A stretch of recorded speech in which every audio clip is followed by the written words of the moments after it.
Atenção, seriadores, começa agora mais um BDS Cast. Fala pessoal, aqui é o Tom e bem-vindos a mais um BDS Cast, que hoje vai falar com quem tem aquele problema, tipo, eu vejo a série tal e é uma série mais internacional, uma série um pouco mais obscura, só eu vejo, ninguém mais vê. Então o dia de falar sobre esse tema chegou.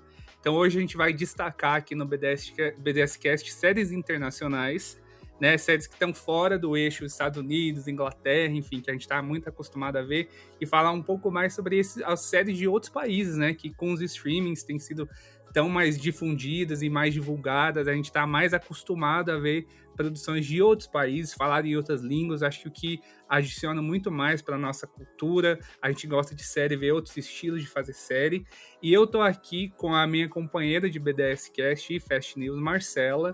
Bem-vinda. Obrigada, Tom. Olá, todo mundo que está escutando esse podcast. É um prazer estar aqui novamente e poder falar sobre um assunto tão interessante que é poder a gente falar um pouco de algumas séries internacionais que não estão muito no radar, né? Não são muito faladas, mas muitas vezes têm uma qualidade muito boa e é bom, né, poder divulgar um pouco para que os seriadores que tenham interesse, né, de assistir coisas novas possam conhecer e quem sabe um dia assistir. E a gente não tá sozinho aqui hoje, a gente tem uma convidada muito especial, que ela é seriadora acima de tudo, ama séries igual a gente aqui na equipe do BDS News. Ela escreve sobre séries para os Série Maníacos, ela escreve de séries no Twitter também, enfim, séries em todo lugar. Então, bem-vinda, Vera Tocantins. Aê, pessoal, tudo bom? Então, eu sou Vera Tocantins, como o Tom já falou, a Marcela também já deu indicativo de que hoje a gente vai falar de séries fora do eixo.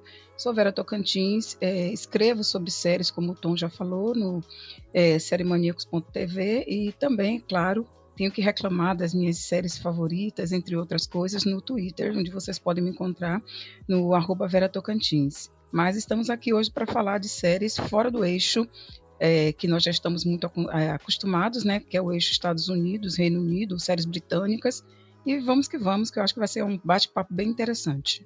Com certeza. Vera, e quanto tempo já que você vê séries, assim, quando você lembra que foi, comecei a ver série tal, faz quanto tempo? Aí fala pra gente da tua história aí como seriadora. Então, na verdade, eu comecei a ser seriadora involuntariamente porque meu pai era seriador. Então, na verdade, eu comecei com ele. Pois é, né? Então, meu pai assistia séries e a gente tinha um vínculo muito grande e aí gera basicamente um ponto pacífico que toda sexta-feira, sábado e domingo nós íamos ouvir música, que ele ouvia muita música, R&B, jazz, ele gostava muito de música e fora a sessão de música nós tínhamos um momento de ligação familiar assistindo séries e comentando, né? Então, todas as séries mais antigas, primeira versão de MacGyver, Magnus, entre outras, eu assisti com meu pai, então foi ele que me introduziu nesse mundo. E passando adiante, eu comecei a me interessar mesmo mais seriamente, talvez a partir entre 2010 e 2015. Foi quando eu realmente comecei a me interessar mais seriamente por série e comecei a assistir em sequência, porque às vezes eu assistia séries, episódios aleatórios, mas depois eu comecei a assistir as coisas mais em sequência mesmo, e comecei a ver que era um mundo bem interessante, que as coisas aconteciam de uma maneira bem distinta. E logo depois disso, alguns canais abertos começaram a exibir mesmo séries, toda semana um episódio. Imagino que a gente não tinha mesmo essa facilidade que nós temos nas plataformas hoje em dia, mas era um episódio por semana, e isso começou a me motivar. Eu acho que a história começa basicamente a partir do meu pai, mas eu tomei gosto e somente a partir de 2014, mais ou menos, entre 2013 e 2014, é que eu comecei realmente a escrever séries, porque eu escrevia textos dramáticos, mas aí eu passei a escrever mesmo críticas e comentários sobre séries. Ô Vera, e quando que você começou a escrever lá para o Série Maníacos? Para o Série Maníacos foi entre 2015 e 2016. Basicamente, entre 2015 e 2016, tinha um monte de piloto para assistir. Aí, conversando com o Michel, que não era basicamente esse o meu plano era outro, né? Mas conversando com o Michel, eu disse, vou fazer a cobertura desses pilotos aí. Era um monte de série aleatória, que as pessoas geralmente não assistem essas séries novas com tanto empenho. Eu disse, não, eu vou assistir esses pilotos e vou escrever sobre eles, e a partir daí as pessoas podem se interessar ou não. Mas, a partir disso, eu quero fazer uma proposta, meu querido Michel. Aí, para quem não sabe, é o Michel Aroca, né, lá do Série Maníacos. E ele, qual que é a proposta, Vera? Então, eu quero escrever sobre uma série que o povo não conhece, mas que eu estou gostando muito, eu gosto muito, e que em algum momento vai chegar no Brasil, que era a série Scan, né? Aí ele... Não, eu gosto muito de série teen, eu gosto de drama, séries policiais, mas eu amo loucamente série teen, né? E aí, na época, eu já conhecia a série, mas no Brasil não era divulgado, as pessoas não conheciam, mas eu tinha aquela impressão de que em algum momento essa série ia chegar com tudo no Brasil. E aí eu fiz essa cobertura inicialmente sobre esses pilotos e comecei a pesquisar e escrever sobre essa série Scan. Foi basicamente aí que eu comecei a escrever mais seriamente críticas mesmo, uma abordagem mais direta sobre séries. Legal. E bom você relembrar de Skunk, eu acho que eu vou falar que, assim, a minha carreira como seriador não é muito longa, faz uns bons anos ali, mas nem tanto. Mas eu lembro de ser uma das primeiras, eu acho que teve muita, assim, principalmente na comunidade, ali na minha bolha de outros seriadores ali, de, tipo assim, de ser uma série de outro país que meio que explodiu mesmo, né? Sim, sim. O que eu acho interessante é que, então, vamos falar por partes para que as pessoas entendam que movimento foi esse que aconteceu. Porque Scan é um divisor de águas dentro do que se propõe uma série teen. E a NRK, que é uma emissora estatal aqui da Noruega, e que produz muito conteúdo voltado para a família, para jovem, conteúdo muito bacana, começou a produzir essa série. E assim, eu conheci muitos jovens da escola, da Nielsen, e na época eu estava assistindo algumas coisas legais, aí eu propus a eles que eles assistissem algumas produções brasileiras, e eles me propuseram que eu assistisse Scam, né, que estava assim, fazendo muito burburinho, muito barulho nas imediações, né?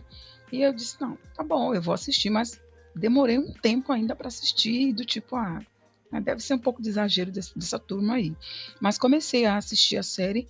Nossa, que eu gostei da linguagem, da comunicação, da forma direta, da abordagem sincera, e vi que não se tratava tão somente de uma série teen, mas era uma série que trazia uma abordagem sobre determinadas temáticas, mas muito, muito cuidadosa. Aí eu conheci a Julie Ender e vi que ela tinha todo um cuidado mesmo para escrever sobre isso. Aí eu disse, olha, eu tenho que escrever sobre essa série, eu quero que as pessoas no Brasil conheçam essa série, em algum momento ela vai chegar no Brasil, e eu acho que é interessante que a gente conheça uma série que fala sobre jovem, mas de um modo tão singelo, tão bonito, e deu no que deu, né? Foram 43 episódios, 4 temporadas, foi de 2015 até 2017, então, e depois ainda teve os filhotes, né? O elenco super bacana, são 4 temporadas. Uma delas fala sobre a Eva, outra sobre a Nora, outra sobre o Isaac, a outra sobre a Sana, né? E trata temas sobre religiosidade, temas muito sensíveis, por sinal, mas de uma maneira tão honesta, sabe? E isso me motivou não só a escrever sobre a série, fazer cobertura episódio a episódio, menos da primeira e a segunda temporadas, mas querer que as pessoas vissem. E fico feliz que as pessoas tenham visto e que a série tenha ganhado essa visibilidade. É interessante isso, né? Porque a série acabou tendo uma visibilidade que ganhou um fandom, né? Por exemplo, usando o Twitter, o Tumblr, por exemplo, eu percebi que sempre tinha gente comentando sobre Scam, né? Já na época que estava passando, e também outras versões, né, de Scam que aconteceram em outros países também. As pessoas ainda comentam, né? E eu acho bem legal isso, mesmo eu não tendo assistido a série, porque tem tanta série pra ver que acabo não assistindo, mas você vê que as pessoas que acompanham gostam bastante, elas são tocadas pela forma como os temas são abordados e normalmente elas gostam da forma como é abordado. E é importante isso, né? Sistemas com relação à diversidade em vários aspectos, né? De você conseguir abordar isso de uma forma que não seja ofensiva. e uma forma que faça com que pessoas que não necessariamente elas sejam daquela religião, daquela sexualidade, não necessariamente elas estão naquela situação, mas elas consigam compreender a situação do outro. Sim, a série, ela, os derivados dela, eles não são perfeitos, isso é fato, mas não se trata de perfeição. Eu acho que retratar o jovem através do jovem, numa linguagem que alcança o jovem, é muito bacana. E o Scan conseguiu fazer isso, essa transposição de linguagem de uma maneira muito fácil. É muito palatável. Ela conseguiu mostrar a questão da religiosidade, conseguiu mostrar a questão da orientação sexual, conseguiu mostrar questões familiares, sociais, políticas, de uma maneira muito próxima do que de fato acontece. Então, a versão Norg é muito interessante porque, além de retratar a questão do imigrante num país da Europa, entre outras questões, trouxe muito da vivência no território norueguês. E o que cada versão tentou fazer, e algumas conseguiu com muita certeza, foi mostrar essa mesma história, só que dentro da realidade daquele país.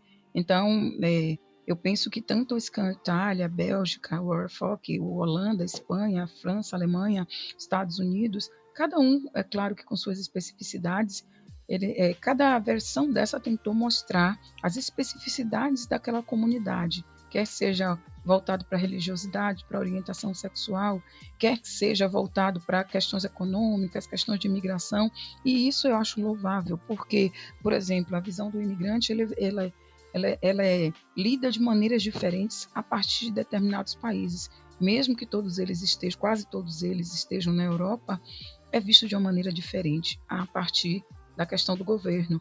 Então, eu acho que uma série teen mostrar essa temática e despertar interesse nos jovens, muito jovens, é muito interessante. Então, é uma franquia que eu gosto muito. Eu volto a dizer, não são perfeitas, é claro, tem seus altos e baixos, mas eu acho que o que conseguiu fazer com que o jovem se interessasse e se mobilizasse numa série de questões, se enxergasse também, isso para mim é um feito impagável.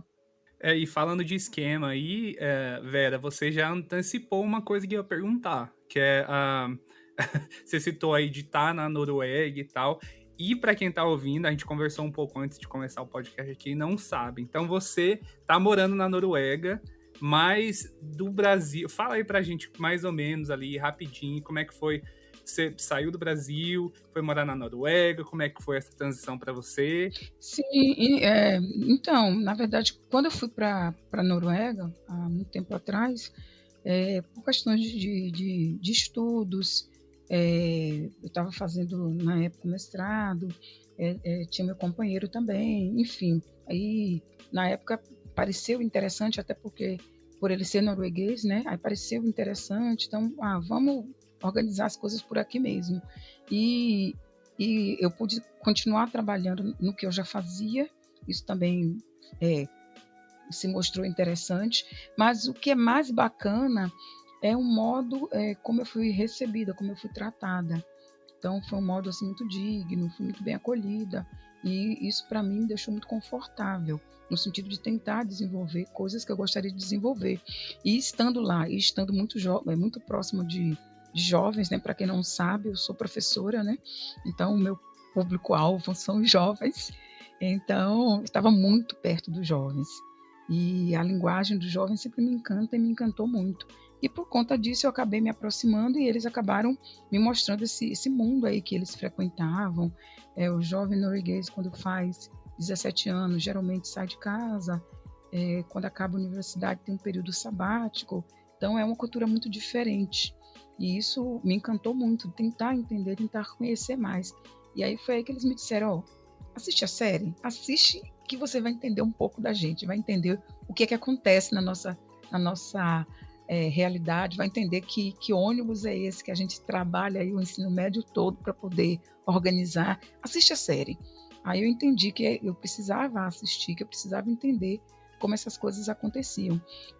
A Noruega tem sido uma constante na minha vida, né? As indas e vindas para o Brasil, o retorno para a Noruega, tem sido uma constante na minha vida, tem sido um país muito respeitador, muito acolhedor, e isso é interessante, é muito distinto do Brasil, culturalmente falando, filosoficamente falando, é muito distinto do Brasil. O acolhimento do Brasil também é diferenciado, mas tem sido uma vivência muito interessante, muito diferente do que eu já estava acostumada em termos de outros países, pelo menos dos países que eu já conheço, dos países que eu já estive ou vivi. A Noruega é o que tem se mostrado para mim o lugar mais acolhedor, mais hospitaleiro, e olha que nós estamos falando de países nórdicos, onde as pessoas são mais frias, são mais seletivas, são mais distanciadas. Para eu dizer isso, acho que vocês já têm aí uma ideia de como é o tipo de acolhimento deles, mas é um acolhimento muito bacana. E acho que até falando assim, por experiência própria, né, que eu também tenho experiência de morar fora do Brasil, eu acho que as séries, elas têm um papel assim, por exemplo, elas servem dos dois lados, né, para quem tá no Brasil, de conhecer tanta coisa que tá aí fora, né, acho que no geral, as séries apresentam, tipo, meio que introduzem a gente no mundo daquele país, né, como você falou aí no começo, nos costumes do país, na cultura deles, mostra partes da cultura de qualquer lugar aí do mundo, né? E acho que também aproxima muito, né? Tanto fora do Brasil, você tendo séries brasileiras, produção nacional, acho que também meio que dá uma ajudada com a saudade e tal, várias coisas assim. E acho que é um dos maiores pontos, eu acho que a gente pode destacar no podcast hoje, é falar sobre como realmente as séries colocam a gente, meio que apresentam a gente para um mundo que a gente não conhece, né? A gente é capaz de ter contato com uma cultura sem estar lá, exatamente. Olha, você tocou num ponto muito significativo, Tom, sabe por quê? Eu acho que a gente, através da série, por mais que o retrato não seja fidedigno, por mais que o retrato não seja aquele 3x4 quentinho que a gente já está acostumado, mas eu acho que retrata muito a cultura de um país. E mesmo que a série não queira, mesmo que seja indiretamente, acaba mostrando alguns costumes. Por exemplo, toda vez que nós vamos ver séries sul-asiáticas, onde as pessoas entram em casa e tiram o sapato, eu acho muito bacana isso, porque eles mantêm isso nas séries, porque é um hábito, é um costume, é um hábito. Então, mesmo que eu não esteja dizendo diretamente para você, essa é a minha cultura, eu estou lhe apresentando a minha cultura. Quando você vai assistir séries mais escandinavas, por exemplo, você vai ver algumas questões que você não vê em séries, por exemplo, americanas.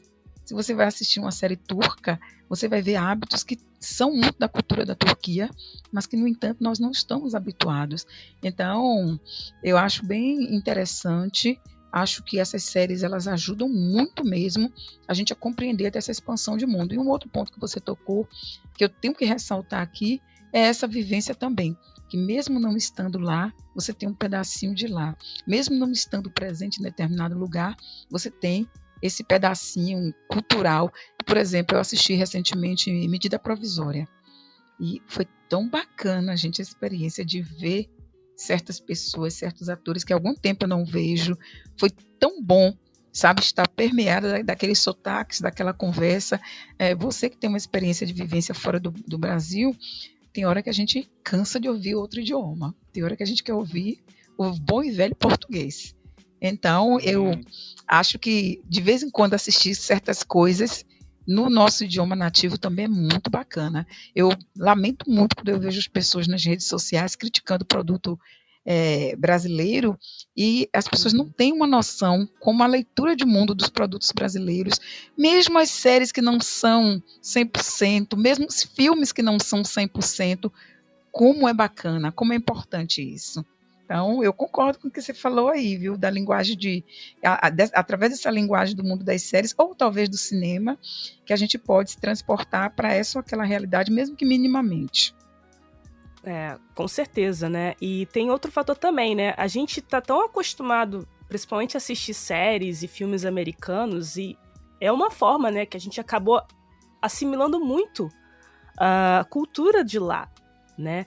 Então, exatamente, porque a gente é sempre transportado, de certa forma, mesmo que a gente está vivendo no Brasil, ou vendo na Noruega, obviamente nos Estados Unidos, a gente está sendo transportado para a cultura do local quando a gente está vendo aquela produção. Então, quando a gente podendo ver produções de outros países fora do eixo Estados Unidos, fora do eixo também britânico, poder dar uma diversificada nisso, é bem legal para a gente poder ter outras visões de mundo. E, claro, né, também produções brasileiras também é importante, eu acho, para a gente também, né, reconectar um pouco também com a cultura brasileira em certos momentos, é importante. E até voltando um pouco, que a gente costuma falar aqui no BDS Cast, no Fest também, engraçado que bom que a Marcela tá aqui, porque entende bem, né? Até as séries brasileiras, às vezes, insistem muito em ter histórias em Rio, São Paulo. Sim. Né? A gente sempre fala Sim. disso, de repente dar uma diversificada até nos estados do Brasil e também nos países do mundo, né? A gente vê também, às vezes, tem umas séries brasileiras que sempre tem essa ligação, alguém vai para os Estados Unidos e tal. Nas novelas, a gente vê muito mais diversidade de país do que nas séries de TV, né? Nossa, é verdade, é verdade. Tipo, por exemplo, novela da Glória Pérez, ela gosta de fazer novela em outro país, mesmo que esteja umas coisas meio zoadas, tipo, o pessoal falando rindo, Marcela, eu já estou até rindo, porque Inxalá, né? Inxalá. Você vai do Marrocos até o Andaraí ali na moral ali. O pessoal viaja em 2 segundos. De um lugar para outro. Olha, mas tem muito isso. Eu acho que falta essa diversidade. E eu sempre atribuo muito isso à mesa de redação. Eu acho que a mesa de redação tem que ser muito diversa. E quando eu falo de diversidade, eu estou falando de todos os aspectos.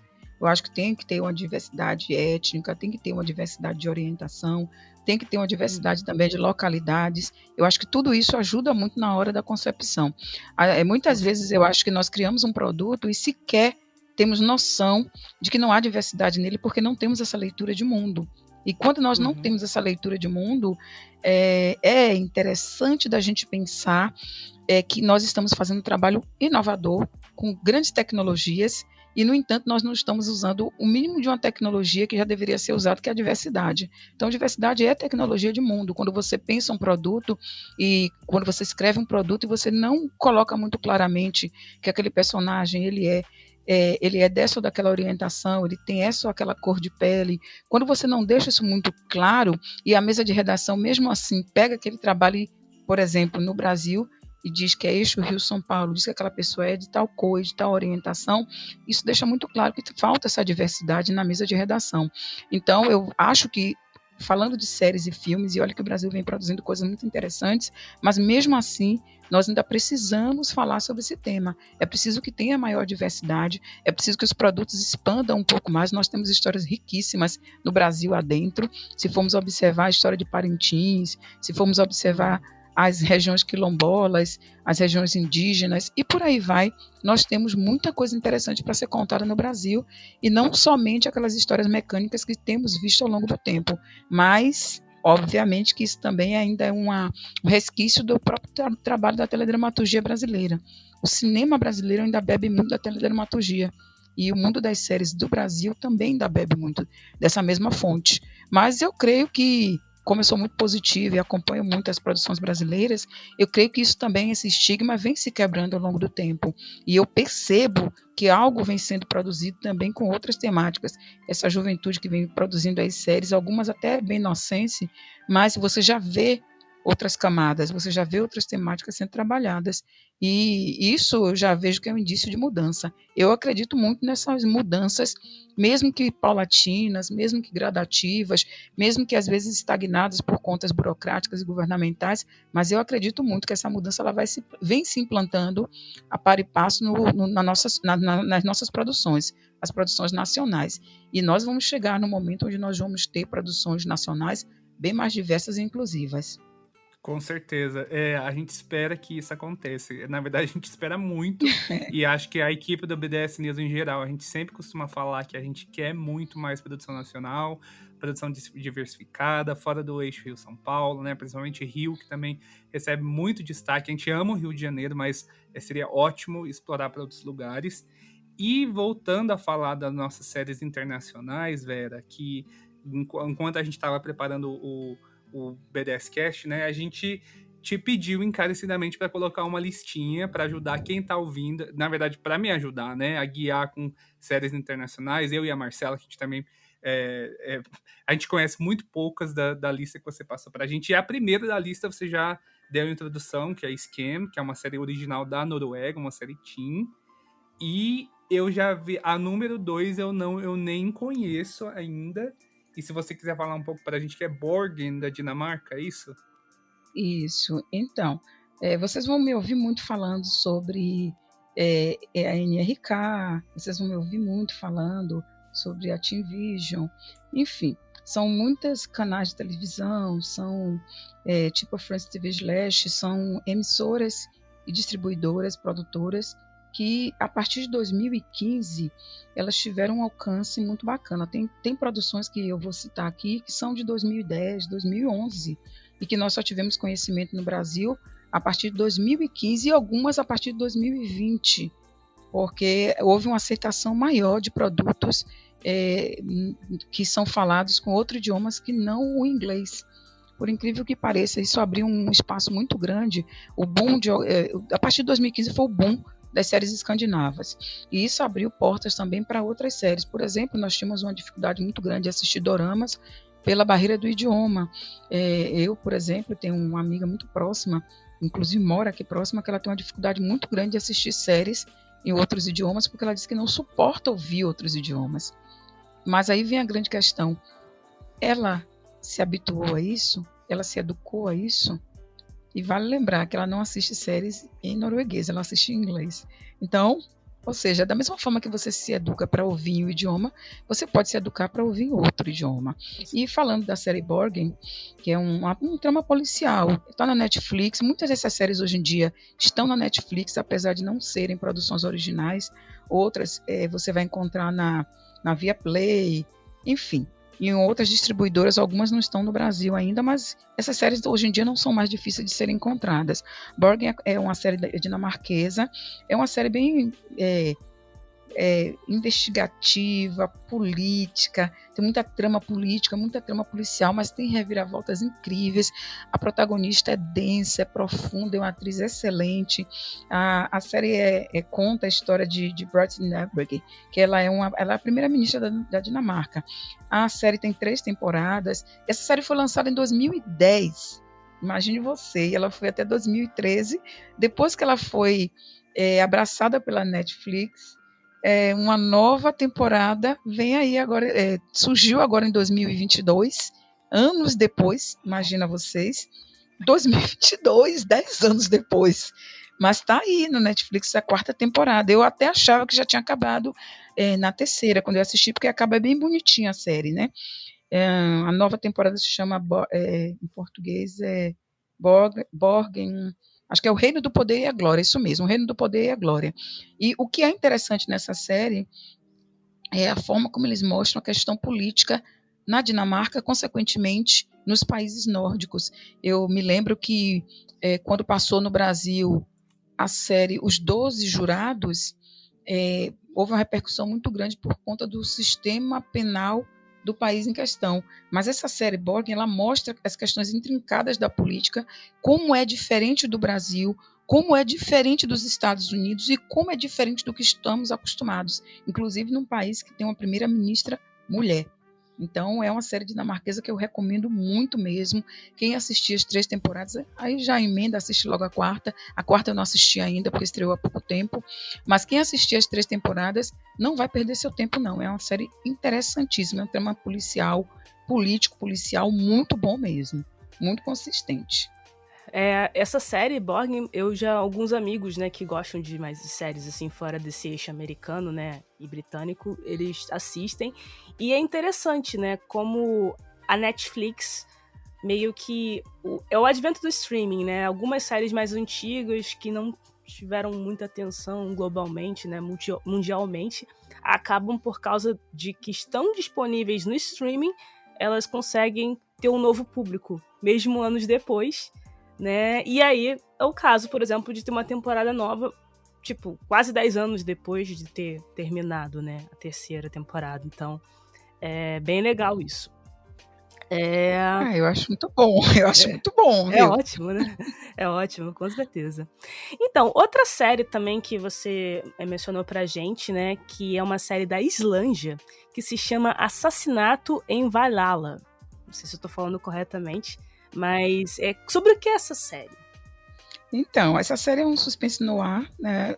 Os países nórdicos, uma característica, né? Eles fazem muito suspense no ar, muita série teen, muita série de investigação policial e muita série política, drama político. Esse é um suspense no ar muito bacana, tem 8 episódios somente, foi de 2019. E é interessante porque, assim, é uma série que se passa a partir do departamento de polícia, né, de Reykjavik, e tem uma policial, Kata, e a Kata ela é uma policial que ela passa a investigar uma série de assassinatos. O que é interessante dessa série é que a protagonista é insuportável, mal-humorada, ela não é cativante, Meu Deus. nem um pouco. Então, quando você vai assistir a série, você diz, nossa, o que é isso? Nossa, a mulher não é agradável. Mas, assim, a forma como vai mostrando a vida dela, ao passo que ela vai fazendo a investigação, você entende como ela chegou naquele ponto que ela está. Então, assim, não é gratuito o fato dela ser uma pessoa muito difícil de lidar. E não é gratuito ela ter chegado a ser uma investigadora e ser uma pessoa tão insuportável. Então, quando a gente começa a descobrir as camadas, são muitas camadas da própria vida dela. Eu gosto que é um suspense no ar dramático, porque mostra muito da vida dela e vai mostrando também o decorrer da investigação. Tem algumas reviravoltas bem elaboradas na série. É uma série muito contida e explosiva ao mesmo tempo, porque quando você vai descobrindo alguns episódios da vida dela, você vai entendendo o que aqueles assassinatos estão provocando nela, por que ela está agindo dessa forma. E, no final das contas, é uma série de quem matou. Mas é um quem matou bem interessante, porque você descobre que lá no passado coisas aconteceram com ela, e essa série de crimes agora servem de gatilho para essas coisas que aconteceram com ela. São 8 episódios que você assiste muito tranquilamente, e acaba com a sensação de que o trabalho foi bem feito. É uma série islandesa, gente. Imagina vocês. Não, e já tá aqui arruinando a minha grade já, porque eu tô adicionando já adicionei essa também. A grade explodindo. E a grade explodindo. E a gente é iludido, que a gente acha que vai assistir tudo, né? Meu Deus. Exatamente. Deixa eu me iludir aqui, Vera, achando que eu vou ver um dia. Porque vocês nunca viram minha grade. Meu Deus. Ô, Vera, e a próxima da lista eu acho que já foi menos popular, mas eu acho que hoje em dia explodiu, que são séries da Coreia, né? Séries coreanas da Coreia do Sul. E você citou não só uma, mas essa primeira que você citou é The King's Affection. Isso. Essa série daí, ela me surpreendeu muito. Por incrível que pareça, quem me indicou essa série foi minha mãe. Interessantíssimo. Minha mãe me indicou essa série da Coreia do Sul. Ela só tem uma temporada. Aqui, pela Netflix, ela entrou na grade em 2021. Eles colocavam 2 episódios por semana. É uma série com 20 episódios. Cada episódio tem, sei lá, talvez acho que mais de 1 hora de duração. Mas você nem sente, porque acontecem tantas coisas. É uma série de dinastia, sobre realeza, né? E poderia ser até um conto de fadas, mas não é. Tem disputa de poder, tem guerra, e em português o nome ficou O Rei de Porcelana. É uma série sobre gêmeos, e um dos gêmeos morre. É um menino e uma menina, não é o hábito deles terem filhos gêmeos, é indício de azar, prenúncio de desastre, e o menino morre, só que eles precisam de um herdeiro. E como eles precisam de um herdeiro, eles põem a menina no lugar. E a menina passa... É um filme sobre não estar confortável, é uma série sobre não estar confortável com a sua própria pele, porque ela tem que viver como um menino. E cresce como um menino, com os hábitos da corte, passa a ser um menino, chega um momento que o pessoal quer que ele, no caso, que é ela, se case para ter herdeiros, só que no meio do caminho ela se apaixona por um cara. Então, além das tramóias políticas que acontecem nesse reinado, ainda tem essa bonita história de amor. E aí, quando minha mãe disse, Não, assiste aí. Assiste e me diz que minha mãe, ela fica perguntando minha opinião, né? Ela acha que a minha opinião é muito relevante. Assiste aí os 2 primeiros episódios. Aliás, você me disse que tem que ser 3. Assiste os 3 primeiros episódios e me diz o que é que você acha. Me diz se eu não tenho razão. Ela já estava lá pelo 5º episódio. Aí eu assisti e disse, olha, minha mãe, essa série é interessante. Aí ficamos maratonando juntas, e o final também é muito bonito, é um final muito poético. A série tem imagens muito bonitas, as lutas são bem coreografadas e o roteiro é muito bem escrito. Eu recomendo muito mesmo. Está na Netflix, inclusive, 20 episódios. E assista com moderação, faça que nem eles fizeram, 2 episódios por dia para não cansar, já que os episódios são muito longos. São longos. Imagino. Dorama tem séries que os episódios tipo, tem 1h30. Então... eu assisti o Mito de Sísifo e é isso aí. Cada episódio tem 1h20, sei lá, quase 1h30. É bem isso. Nossa. Não, mas eu acho que a tua opinião é muito relevante sim, Vera, porque eu te sigo lá no Twitter e quando você posta algum texto de série eu penso, caramba, vou ter que ver. A Vera escreveu, deve ser muito boa, não quero perder. E daí adiciona, acaba não conseguindo ver tudo. Mas vocês que já têm mais contato com dorama, enfim. Eu percebo, é uma dúvida de quem não vê, tá? Parece que a linha entre novela e série na Coreia do Sul é uma linha muito, muito tênue ali. É uma linha, na verdade, não dá para distinguir. É tudo série mesmo? Eles têm novela? Como é que é? Ou eles só colocam como drama no geral? Não, na verdade, não é tudo série, não. Tem novela. Tem novela, inclusive com mais capítulos. Bem mais capítulos, mas tem novela. Mas a questão também fica muito voltada para a carga dramática. Em poucos capítulos você consegue fazer reviravoltas dramáticas muito incríveis. É impressionante que quando a gente assiste um dorama, é impressionante como as reviravoltas dramáticas são impactantes. É impressionante como você absorve o que eles estão tentando contar. E hoje em dia também tem uma outra linha que eu acho bacana dentro do dorama, que é a linha mais cinza, né? Que a gente acaba gostando também de personagens que não são tão bacanas, tão bonzinhos, e a gente começa também... eles têm feito muito isso atualmente, o Japão, a China, a Coreia do Sul, a Tailândia também vem com um trabalho muito bacana nessa linha aí de doramas. É aquilo que a gente falou mais cedo, houve um boom desse material aí, que estava tudo pronto, guardado, muita gente nem conhecia, e de repente, eis que estão conquistando o mercado. Mas tem novela, viu, amigo? Tem sim. Bom saber. Não, exatamente. Eu acho que os doramas, né, eu lembro, sei lá, uns 10 anos atrás, eu tava já acompanhando de longe, assim, e tinha muita gente que assistia alguns sites mais, assim, obscuros, né, que era difícil ter acesso aos episódios de forma legal, então tinha que recorrer a alguns subterfúgios, ou às vezes assim, usar um site desconhecido, que é legalmente, para ver legalmente, sabe, era complicado, pelo que eu vi. E agora tem a Netflix, né? Mas eu acho que as plataformas ajudaram. Ajudaram, com certeza. As plataformas ajudaram muito, porque eu acho que a lei da demanda, né? Então, eu acho que a partir do momento que tem um público, que tem um material pronto, e a plataforma descobre que é interessante dar visibilidade a esse material, eu acho que tem que passar mesmo, tem público de todo tipo, e por que não passar? E acho bom também que nós possamos ver outras histórias, que nós possamos ver outros idiomas e outras pessoas. Acho isso muito bom, muito bom mesmo. Concordo plenamente. Agora, indo para mais uma série da Dinamarca, que se chama Broen. E aí, sobre o que é essa série? Eu só queria fechar a coisa do dorama que a gente falou, antes de falar dessa série dinamarquesa, que tem também um advento do BTS, né, gente? Nossa. Que a gente não pode esquecer que, de alguma forma, eles abriram aí um expoente muito grande.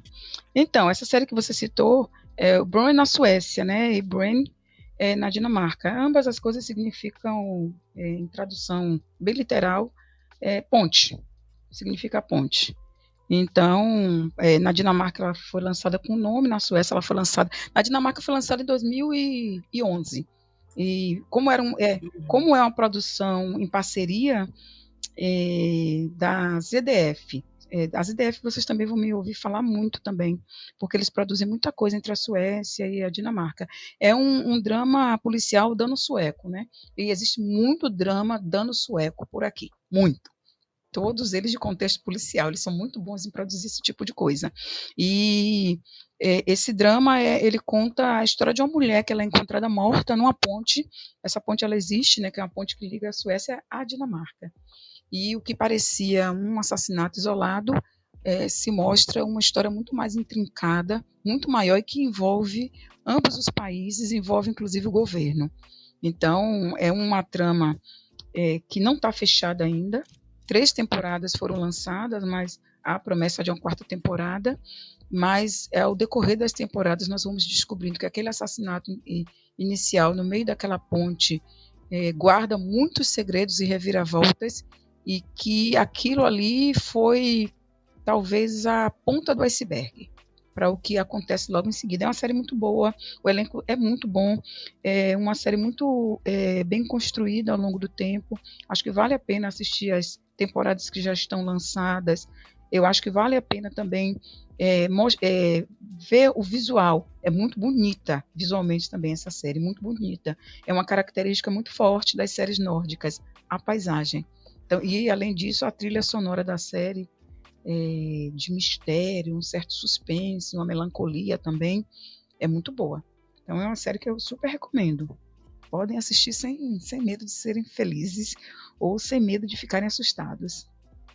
Você viu a versão americana dessa, Vera? Que tem uma versão americana chamada The Bridge.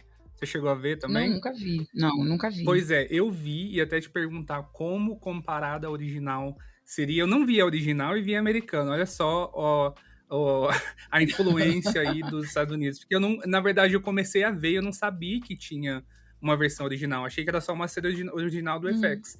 Mas eu gostei. Eu acho que terminou de forma bem, assim... Ninguém contava que ia ser cancelado e cancelou ali. Acho que não deu audiência, enfim. Mas já teve uma versão americana também, para quem viu. Mas eu recomendaria ver a original, né? Agora que eu sei que tem uma original, enfim, a gente poder ver outras coisas, enfim. Acho que eu recomendaria mais a original mesmo do que a versão americana aqui. A versão americana eu não conheço, não, nunca vi.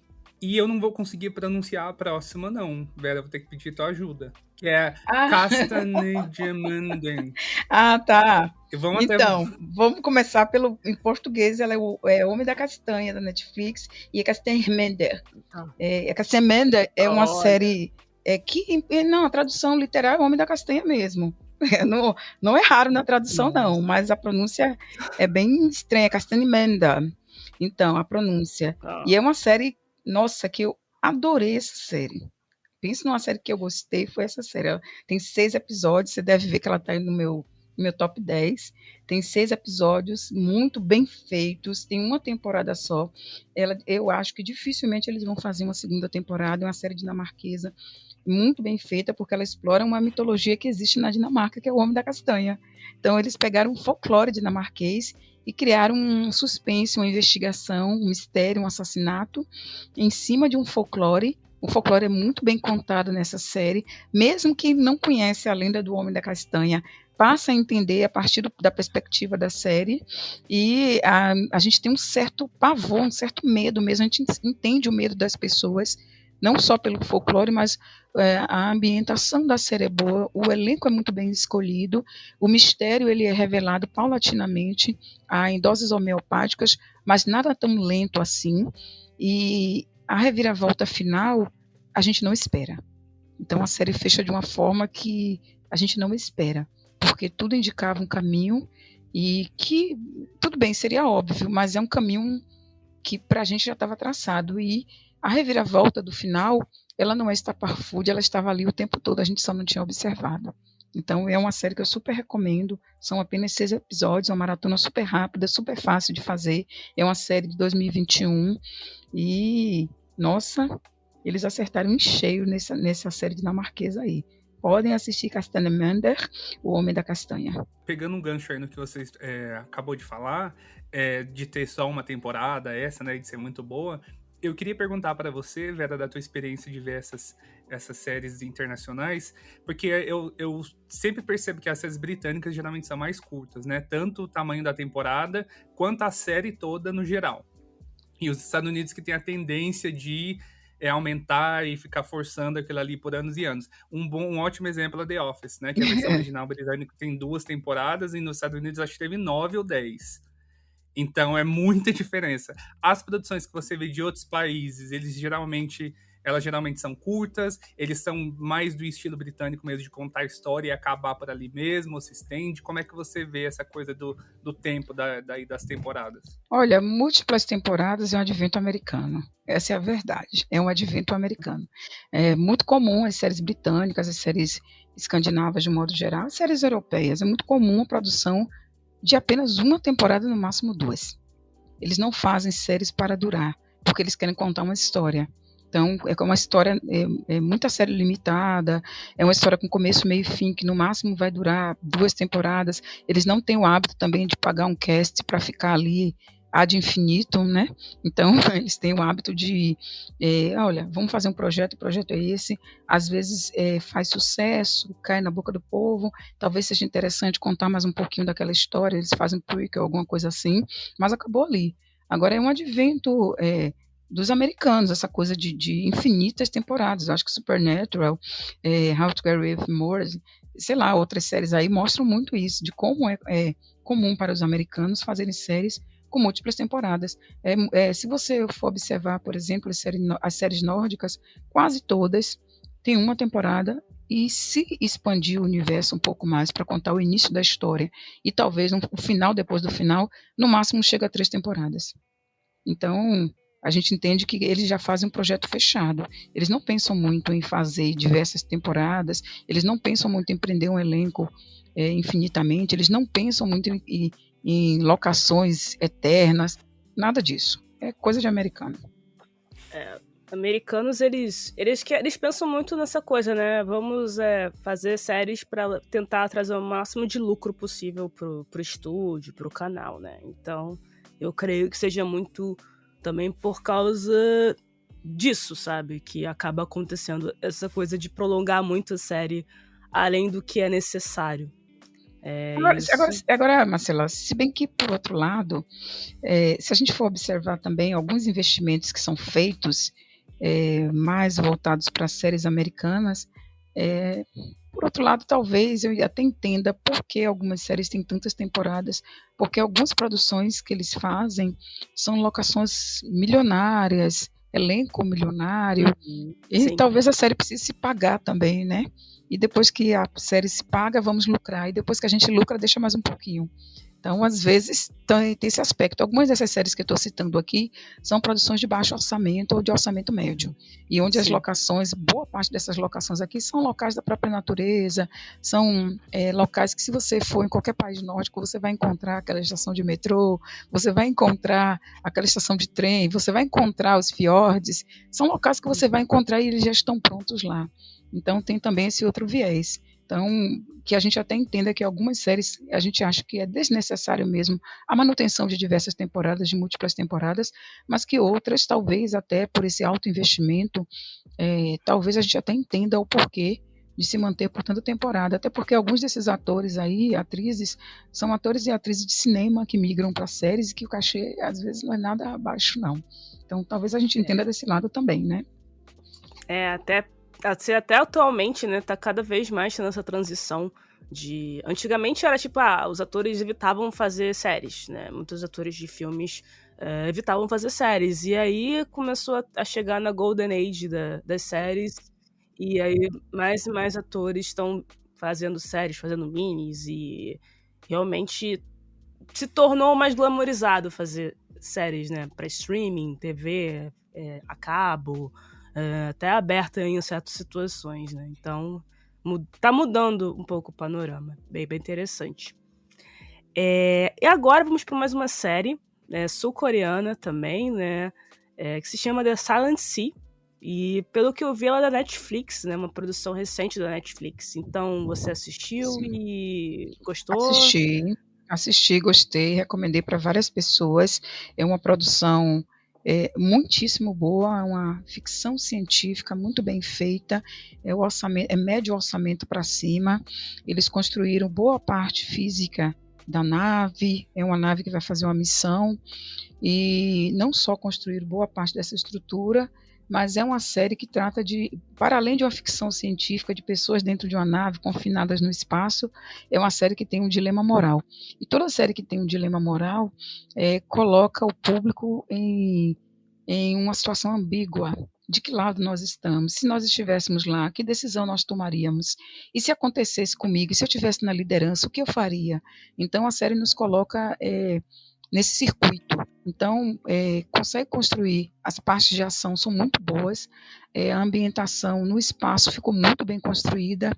Eu assisti o make-off da série, fiquei muito empolgada com algumas coisas que eles fizeram, que eles construíram mesmo, para dar mais realismo, mas acima disso, e para além disso, eu acho que o drama que eles construíram e aí o dilema moral que eles conseguiram embutir na série, eu acho que tornou tudo muito mais interessante.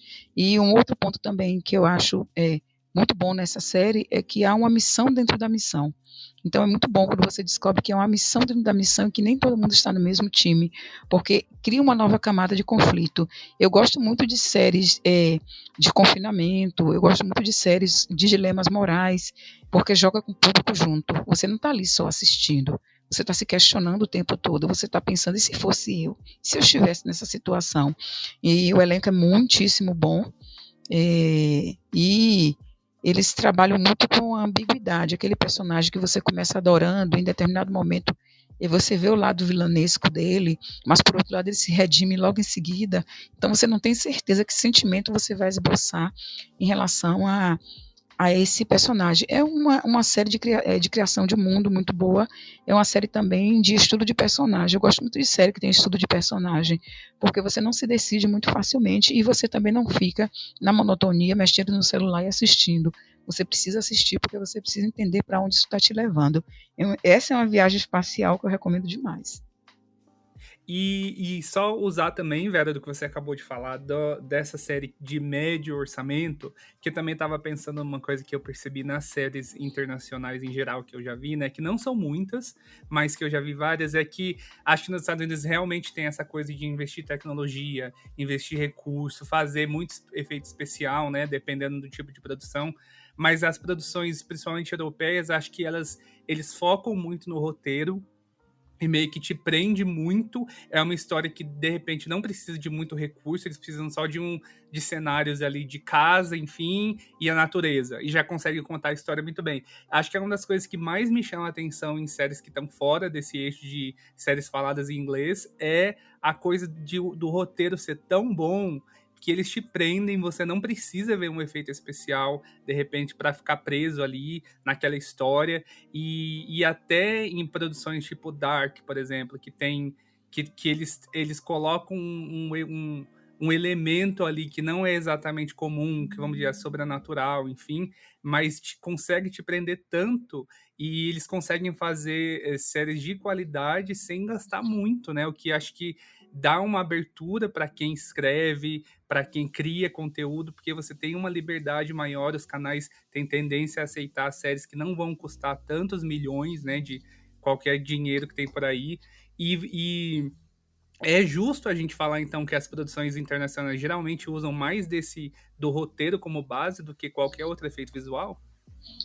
Essas séries, elas trabalham com dois vieses. O roteiro, com certeza, e o outro, o trabalho do elenco. Eles confiam muito no trabalho do ator, eles confiam muito na entrega, naquilo que a pessoa tem a oferecer. Por exemplo, a próxima série que nós vamos falar, a Fúria, que é uma série norueguesa, e que eles confiaram 100% no trabalho do ator. Então, a gente tem uma atriz que faz a Ragnar, e um ator que faz o Asger. E essa atriz, ela é fantástica, o nome dela é Ine Marie, e o que faz o Asger, o nome dele é Paul Sperry.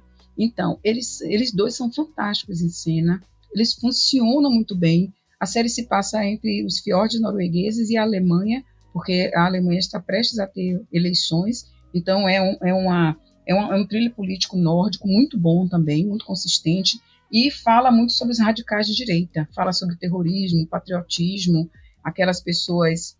É muito parecido com um país distópico que eu já ouvi falar, dos nacionalistas 100% pró a família tradicional. Então, mas o que eles fazem nisso? Eles confiam no roteiro, eles confiam no elenco, e para alavancar essa mistura, eles dão um show de imagens. Então, a primeira parte da série se passa nos fiordes noruegueses, e os fiordes nunca foram mais bonitos do que nessa série.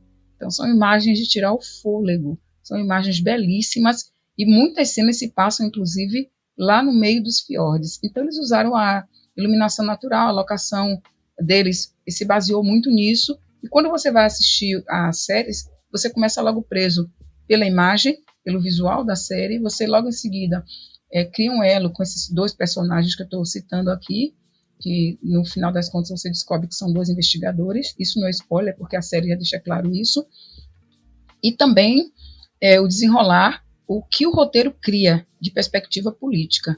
Então, é uma trama de terrorismo, de sabotagem, de investigação, de reviravoltas, de tramas envolvendo ambos os governos, muito bem feita. Então, se não há um alto orçamento, há uma narrativa em cena muito boa, e isso te prende até o final. Não tem muitos episódios, é uma série de 2020, 2021, mais ou menos. Ela é da Viaplay. A Viaplay faz coisas muito boas também nesse ramo da política. E se você for observar, o roteiro se baseia especificamente na leitura de mundo mesmo, política. Então, eu recomendo também essa série Fúria aí. Anote aí na sua agenda, mais uma série norueguesa. Outra série, então, que a gente vai conversar sobre é uma série chamada Young Royals, que é da Suécia.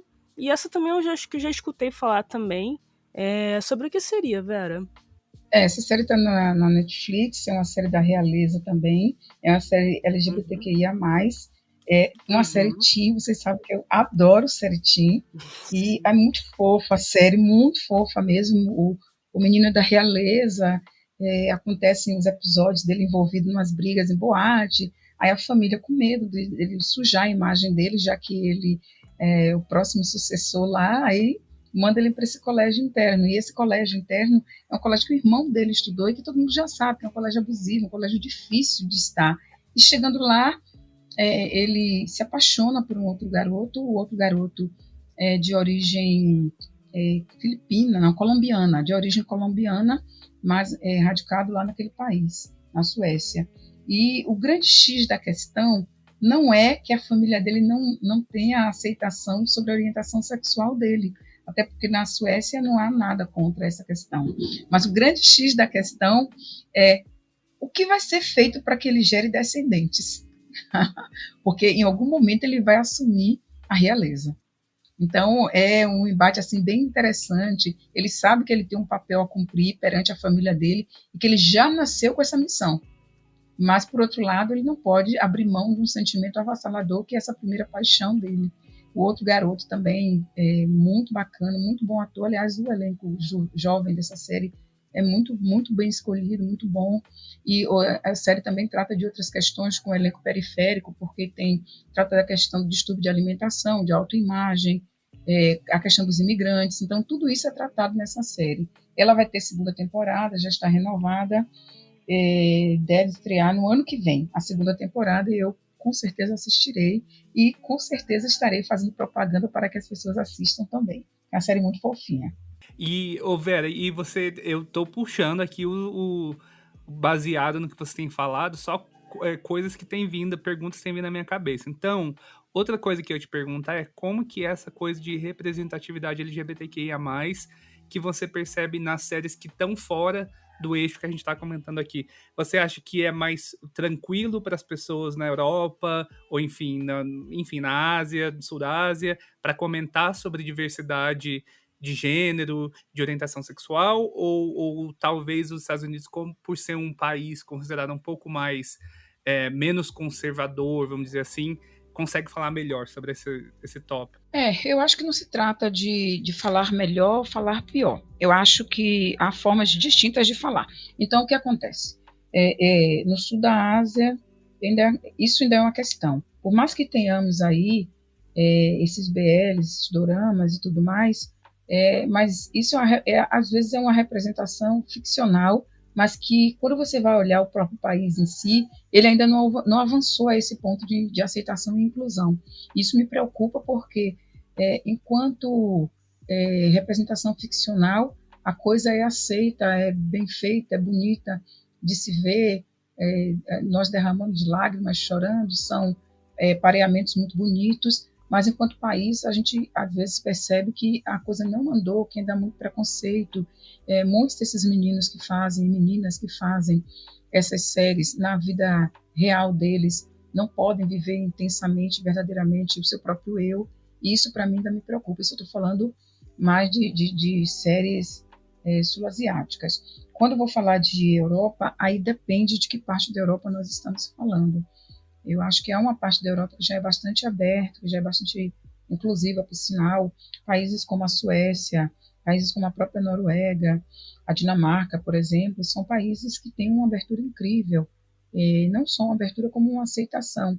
Tanto é que eventos como os que ocorreram na Noruega, um evento terrorista, infelizmente, chocou toda a população, porque há uma aceitação, não só há uma aceitação por parte da própria sociedade, como há uma aceitação governamental, isso é garantido por lei.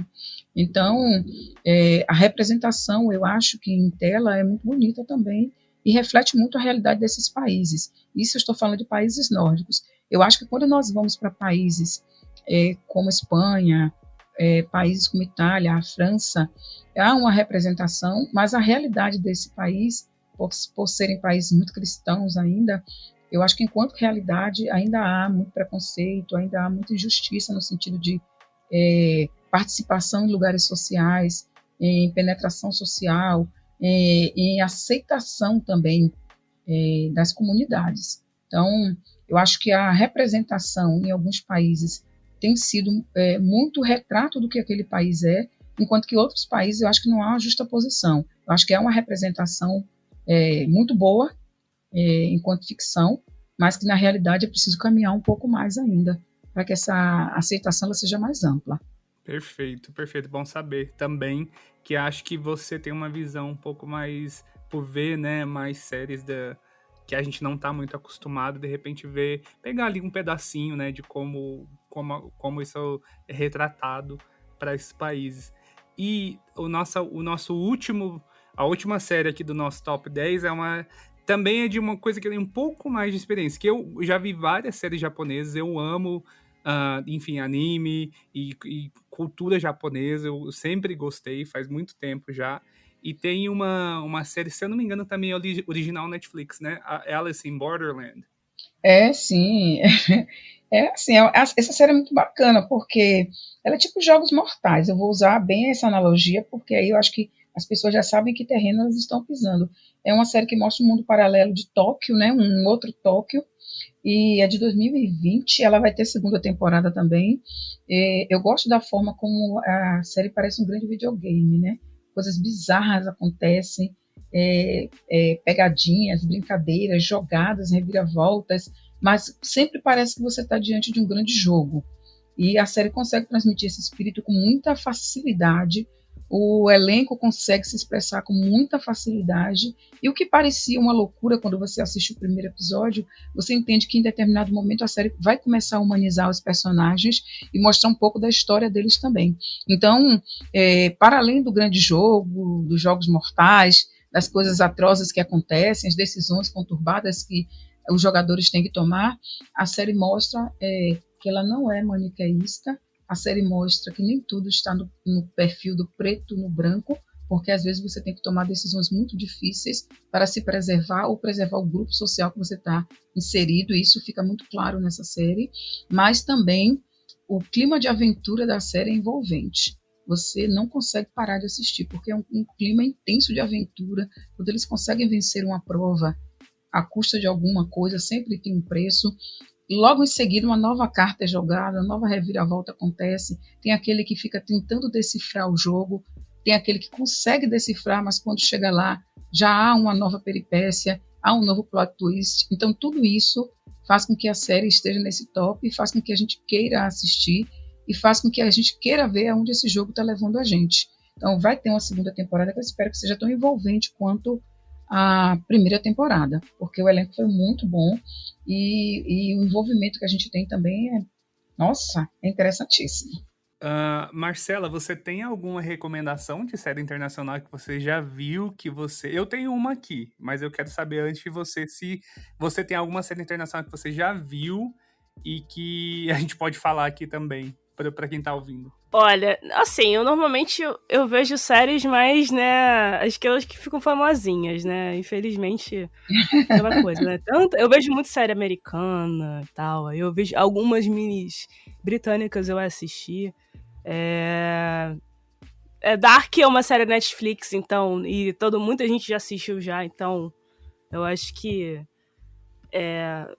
não dá pra muito eu recomendo porque é uma série muito boa, mas acho que é uma série que muita gente já conhece. Mas agora de cabeça eu não tô lembrando. Mas eu vejo. Não, mas eu acho que Dark é uma ótima indicação, porque eu não vi ainda tudo de Dark. Eu comecei a ver, mas não terminei ainda. Você não terminou Dark ainda, não? Ainda não terminei. Nossa, termina, amigo. Termina, amigo. Termina, por favor, é muito bom. Olha aí, ó, a Marcela sabe o que tá falando, termina. Termina, é uma série muito boa. Eu acho muito interessante, assim, como eles colocaram conceitos muito difíceis de viagem no tempo, né? Que você fica, nossa, o que tá acontecendo aqui? Como fazer sentido? Mas aí, quando você vai acompanhando, eu acho que eles conseguem explicar, sabe? De uma forma que você fica envolvido na história e você quer ver como é que vai terminar isso tudo. Ô Marcela, uma sensação que a gente tem assistindo Dark lá na última temporada é que eu acho muito gratificante, independentemente de quem gostou ou não gostou do final da série, mas que eu acho muito gratificante é aquela sensação de que estava tudo planejado desde o início. A gente tem essa sensação no final.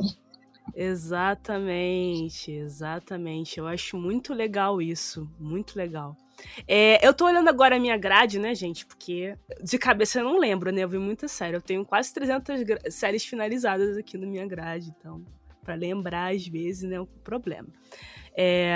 Mas, assim, eu assisti alguns doramas. Por exemplo, Descendants of the Sun, gostei bastante. Desse também tem Goblin também, que é um dorama, né? Uma série sul-coreana também. Eu achei muito boas essas duas. Teve uma série italiana também que eu vi, que se chama Baby, que tem na Netflix. Se não me engano, tem 2 ou 3 temporadas também. Eu gostei, é uma série mais assim, com temáticas adolescentes, né? Os personagens principais são adolescentes, mas que aborda alguns temas adultos também, né? Que se fala sobre prostituição, drogas e etc. Então, eu gostei de ver essa série. E assim, que eu me lembro, assim, são essas principais. Eu queria só compartilhar que tem todo um universo que eu não conhecia, que eu assisti faz alguns anos já, mas é o universo de séries israelenses, que eu comecei assim a ver uma e depois já emendei na outra, e as séries são tão boas e te deixam tão, assim, querendo saber o que acontece, é difícil de não maratonar, porque nossa, é muito, assim, muito, muito envolvente. E acho que a primeira que eu vi, acho que foi Bnei Aruba, que pra quem já viu, tem uma versão americana que chama Hostages, e é excelente, é muito boa. Outra que eu também amei é Falda, que tem uma abordagem, assim, que eles falam um pouco mais de religião ali, a religião é muito presente no que eles estão fazendo naquele conflito. Uhum. E também tem uma outra série que não é série israelense essa, mas é uma série que ganhou também destaque há um pouco tempo, é Veneno, que é uma série espanhola. Que é linda, por sinal. Pois é, então eu também destaco muito, que vale muito a pena ver, é uma coisa um pouco mais confortável para os ouvidos, né, o espanhol. E, enfim, mas hoje, basicamente, eu tive uma aula aí de série de outros países aí que eu pretendo explorar, viu, Vera? Eu queria até fazer mais umas 3 ou 4 indicações bem rápidas aqui, que eu acabei não fazendo, mas que eu acho que vale a pena, né? Uma série é 50 metros quadrados, que é uma série turca, está na Netflix, É uma série bem, bem boa de se ver por conta dos costumes da Turquia. Então, acho que valeria a pena colocar nessa lista. Tem uma série Uhum. chamada também, tem a Free Hunt. A Free Hunt, acho que em português, acho não, em português é Absolvida. Não sei se tem, acho que não tem ela em nenhum streaming brasileiro, mas dá para procurar Free Hunt e chama-se Absolvido. E a de 2015 é um drama criminal cheio de ação, como qualquer filme de ação merece. Tem um drama investigativo chamado Scott, que é Terremoto, que é de 2015 também, que é muitíssimo bom. E eu acho que eu poderia fechar com uma série sul-africana que tem na Netflix chamado Sangue e Água, que eu gosto muito dessa série, apesar da protagonista ser chata demais, mas a série tinha, eu perdoo. Então, é uma série sul-africana muito bonita, que mostra muito dos costumes sul-africanos, e o figurino é lindo, a trilha sonora também, acho que vale muito a pena. Vera, então, de novo, eu quero só agradecer pela tua participação aqui, de estar com a gente falar sobre isso, que eu acho que quanto mais a gente fala, mais interessado e fascinado a gente fica, né? A gente sabe que é complicado manter as nossas grades aí, colocar tudo que a gente quer assistir, mas eu já estou muito mais animado para ver coisas de fora. Às vezes é um desafio encontrar nos streams, mas acho que, como você citou aí no começo, é muito mais fácil hoje do que era antes. Né? Não tem que procurar lojinha em muitos casos, consegue assistir por streaming mesmo. E eu só queria de novo te dar o espaço para você divulgar aí as tuas redes e falar aonde que as pessoas podem encontrar os teus textos e também para poder até rever essa lista, né, que você falou e tal. Como que a gente acha? Então, os textos podem ser encontrados no seriemaníacos.tv, tem comentário de tudo, quem tiver interesse em acompanhar, inclusive, a trajetória da série Scam, as múltiplas versões, tem texto de todas elas lá no Seriemaníacos. Também é possível me encontrar diariamente no Twitter, e lá no Twitter você vai me encontrar no @veratocantins. Quem quiser, meu Twitter é aberto, só tem good vibes e amor, então quem quiser entrar lá para a gente ouvir falar um pouquinho sobre série, eu reclamo pra caramba também, mas é tolerável, mas normalmente eu faço indicações de coisas que eu assisti, gostei, também aproveito para falar de algumas coisas que não são interessantes, mas trago muita série do eixo nórdico, escandinavo, de um modo geral, para que as pessoas vejam. Então eu queria agradecer, Vera, foi muito bom conversar com você. Essa temática, nossa, é muito interessante de conversar, de conseguir conhecer muitas séries novas também. Eu acho que vou adicionar várias na minha grade, né? Mesmo que quando eu vá assistir, eu não sei, né? Mas eu acho bem legal, assim, de poder assistir algo um pouco diferente, né? É importante. Eu acho que só ficar na mesmice às vezes é cansativo, sabe? Então dá uma renovada de ares, é bem legal. E também agradecer ao Tom, né? Mais um BDS Cast, foi muito bom, né? Participar, de poder trazer um novo assunto um novo tema. E também agradecer a todo mundo que está escutando. Perfeito. E para quem tá ouvindo, procurem a gente nas redes sociais, né? A gente está no bancodeséries.com.br, que é o nosso site. No Instagram, o nosso perfil é o @Banco de Séries Oficial. No Twitter, a gente tem 2 perfis, que é o @BDS News Oficial e o @Banco de Séries. E o nosso canal no Telegram, você só busca por Banco de Séries News e vai poder encontrar o canal com as notícias e também interagir lá no fórum. Você pode seguir esse podcast no Spotify, no Google Podcast, no Amazon Music, no Anchor e no YouTube. E lembrem de avaliar o podcast no Spotify. Deem 5 estrelas aqui, ajuda muito. Então é isso, eu sou o Tom e obrigado para vocês e até. Tchau. Tchau, tchau. Tchau, tchau.